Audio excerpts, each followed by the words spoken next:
Hello everyone, in this lecture I am going to discuss about coaxial springs from mechanical springs from the course DM1. So these coaxial springs are also called as concentric or composite or nested springs. This is how the coaxial springs will look like, cross-sectional view. These are mainly used where to obtain greater spring force within a given space. If the space available for the placement of the spring is less, if you want a greater spring force, then you can use this coaxial springs.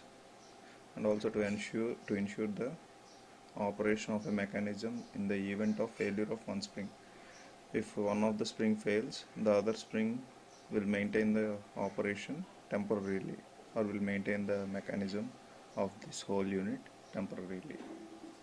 The concentric springs of the above two purposes may have two or more springs and have the same free lengths as shown in figure. If you see this first case, the two springs free length is same, okay, and are compressed equally. If the load is applied, they are compressed equally, okay, because the two springs uh, they are hinged to the same points or attached to the same points. Such springs are used in automobile coaches, valve springs in aircraft, heavy duty diesel engines, and railroad car suspension systems. These are some of the examples of this type of springs. And there is also another arrangement where the free length of both the springs is different. Okay, this is sometimes coaxial concentric springs are used to obtain a spring force which does not increase in a direct relation to the deflection but increases faster. Up to this point, only one spring force will act. At this point, the force will act in the force will be increased drastically. Okay, at this point, because there is another spring that will act. Such springs are made of different lengths. Here, the springs are made of different length. The shorter spring begins to act only after the longer spring is compressed to a certain amount. If this longer spring is compressed to here, then this shorter spring force will also act at this point. These springs are usually in governors of variable speed engines to take care of the variable centrifugal force. These are used in governors. This type of springs are used in governors where the variable speeds are required. Now see the derivation. The adjacent coils of concentric springs are wound in opposite direction to eliminate any tendency to bind. See, these springs are arranged in opposite fashion, because if they are in same fashion, those two springs will clog or bind together. So these are arranged in opposite direction, the adjacent coils. If the same material is used, the concentric springs are designed for the same stress. See, the same material is used because the concentric springs are designed for the same stress in order to get the same stress factor. If there are same material is used, then the K value is also same. It is desirable to have the same spring index. C value should also be same, okay, for this design. This design is for the first type from figure A, where the free length of both the springs is same. W is the total axial load, and W1 is the load shared by the outer spring, and W2 is the load shared by the inner spring. D1 is the diameter of the spring wire of outer spring, and D2 is the diameter of spring wire of inner spring. And capped, these are the spring diameters, spring wire diameters, and D1 and D2 are mean coil diameters. Okay, and delta 1 and delta 2 are deflections of the outer and inner springs respectively, and N1 and N2 are number of active turns of outer and inner springs. Now see that, assuming that both the springs are made of same material, then the maximum shear stress induced in both the springs is approximately same. So tau 1 is equal to tau 2. We know that tau is equal to 8WD by pi d cube into K. This is stress concentration factor. And similarly for K2, if the stress concentration factor is same, K1 is equal to K2, and this 8 and 8 will cancel, we get W1 D1 by D1 cube is equal to W2 D2 by small d2 cube. If both the springs are effective throughout their working range, then their free length and deflection are equal. Okay, if they are if the springs are effective throughout their working range, then the lengths will be same and the deflection is also same. Okay, because the working length is also same. Then delta 1 is equal to delta 2. Okay, we know that 8w d cube n1 by d power 4 into g, which is the deflection formula. If you substitute this 1 for first spring and the 2 will be there for the second spring, and if you cancel out this 8 and g because of same material, then we will get W1 into D1 cube N1 by D1 power 4 is equal to W2 into D2 cube N2 by D2 power 4. When both the springs are compressed until the adjacent coils meet, then the solid length of the springs is equal, that is N1 D1 is equal to N2 D2. If you compress both the springs, both the springs, then the both N1 D1 for outer spring and N2 D2 for inner spring will be same. Okay. The equation 2 may be written as, so this equation 2, if you substitute this N1 value, where N1 is equal to N2 D2 by D1 here in this relation, and you cancel out all those values, you will get a W1 D1 cube by D1 power 5 is equal to W2 D2 cube by D2 power 5. Okay, now if you divide the this equation with the first equation, which is W1 D1 by D1 cube is equal to W2 D2 by D2 cube, then you will get D1 square by D1 square is equal to D2 square by D2 square after cancel out all this. If you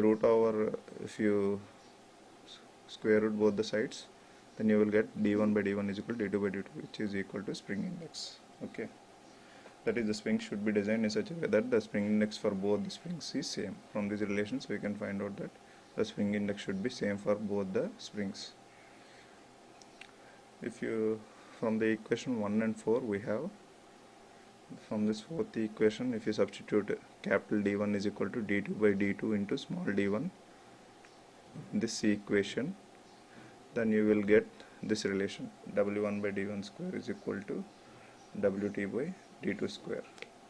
Sorry, if you substitute this D1 by D1 is equal to C and capital D2 by D2 is equal to C in this relation, D1 by D1, if you write this D1 square into D1, then capital D1 by small d1 as C, and here also D2 by small d2 into D2 square. The D2 into capital D2 by small d2, if you write it as C, then you will get cancel out those two C's and you will get this relation, W1 by D1 square is equal to W2 by D2 square. W1 by W2 is equal to D1 square by D2 square. This is the relation. This is also used in formulas in design. Now calculate the radial clearance. See, if you see, this is the radial clearance, small c. Okay, first you need to find out this gap, and then you find out this gap. This gap will be from this line to, from this axis to this axis, d1 by 2 minus d2 by 2. This length will be. Okay, and if you remove these two radiuses, the outer spring wire radius and inner spring wire radius, from that you will get this small c, which is radial clearance. D1 by 2 minus D2 by 2 minus D1 by 2 plus D2 by 2. You will get this clearance, radial clearance. Usually this radial clearance is generally taken as D1 minus D2 by 2. This is the general formula. If you equate with these two, you will get D1 minus D2 by 2 is equal to small d1. And if you substitute this fourth equation, d1 in terms of d1 in terms of d2, then you will get d1 is equal to cd1. Similarly, d2 is equal to cd2. If you write d1 in terms of d2, you will get a whole equation in d2. You will get d2 is equal to cd2. If you write d2 in terms of d1, that is d2 is equal to d1 small d2 by d1. In this equation you will get d1 equation, d1 is equal to cd1. Okay, by simplifying by substituting the values of d1 and d2 in sixth equation here, if you substitute these two equations in this equation, you will get d1 by d2 is equal to c by c minus 2. This is an important relation. Here you have to use this in formula.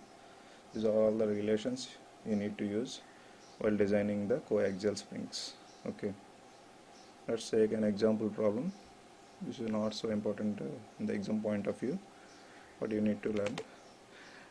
A concentric spring for an aircraft engine valve is to exert a maximum force of 5000 newtons under an axial deflection of 40 mm.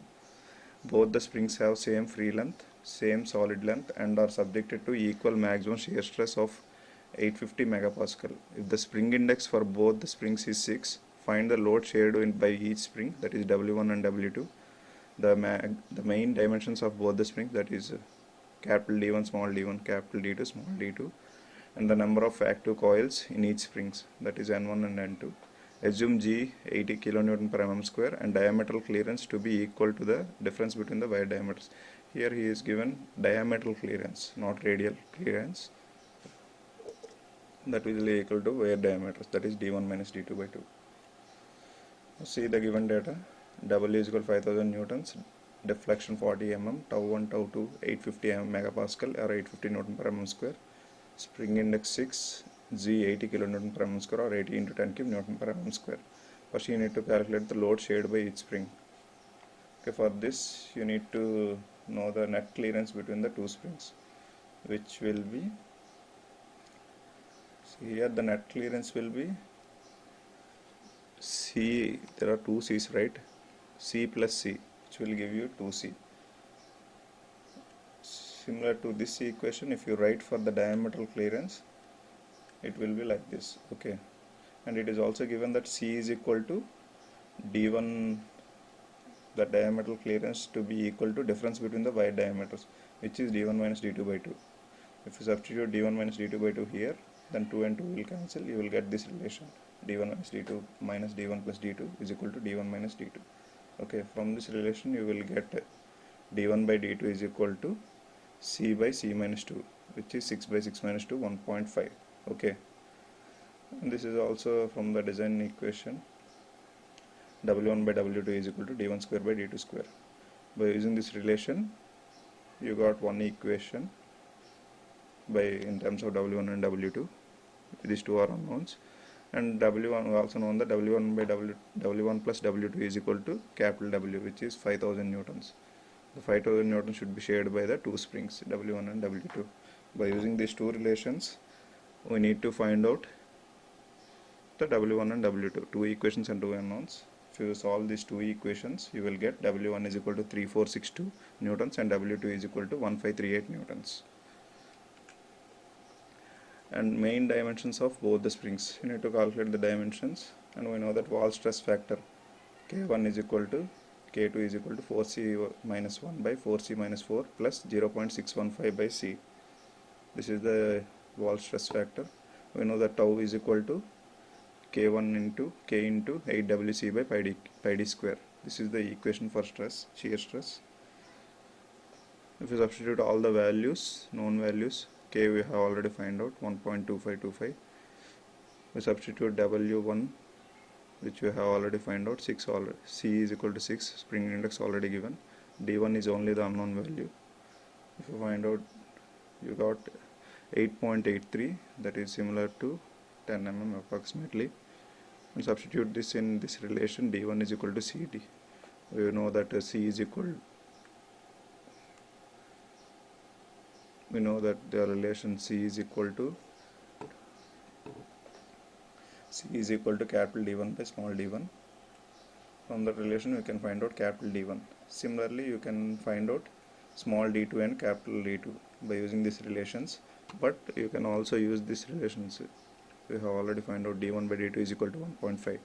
From that relation also you can directly find out d2 value, which is 5.86 mm, and also capital D2 is equal to CD2. Next we need to find out the number of active coils N1 and N2. We know that deflection delta is equal to, it is given 48 W C cube N by GD. Okay, if you substitute all the known values, N1 is only the unknown value, you can find out N1. If you assume square and ground ends for the spring, the total number of turns of outer spring N1 dash is equal to 6 plus 2. We got 6 N1, N1 plus 2, that is 8. Okay, we know that solid length of the outer spring, solid length formula is N into D1. Here we got N1 dash into D1. 8 into the D1 is 10, we get 80 mm. And we also known that if the solid length of both the springs is same, so N2 dash into D2 is equal to N2 dash into D1. Okay, from that relation you can find N2 dash and also N2. Okay, N2 is equal to 14 minus 2 is equal to 12. Okay, from that relation. And we have the free length of the both the coils springs is same. Free length of outer spring is equal to free length of inner spring, which is equal to solid length plus maximum deflection plus that clearance between the clearance. This is the clearance. Okay, if you find out this, you will get 126 mm. And you can also find out outer diameter and inner diameter of outer spring, outer diameter and inner diameter of inner spring.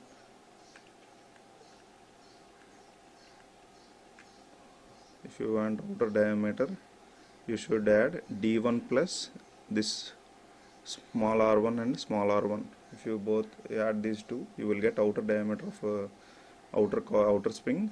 And if you want inner diameter of outer spring, you must remove this 2r, d1 minus 2r, 2r1, 2 small r1, which is or d1 minus small d1. Okay, by using these relations you can find out this outer diameter and inner diameter of outer and inner springs. Okay, thank you.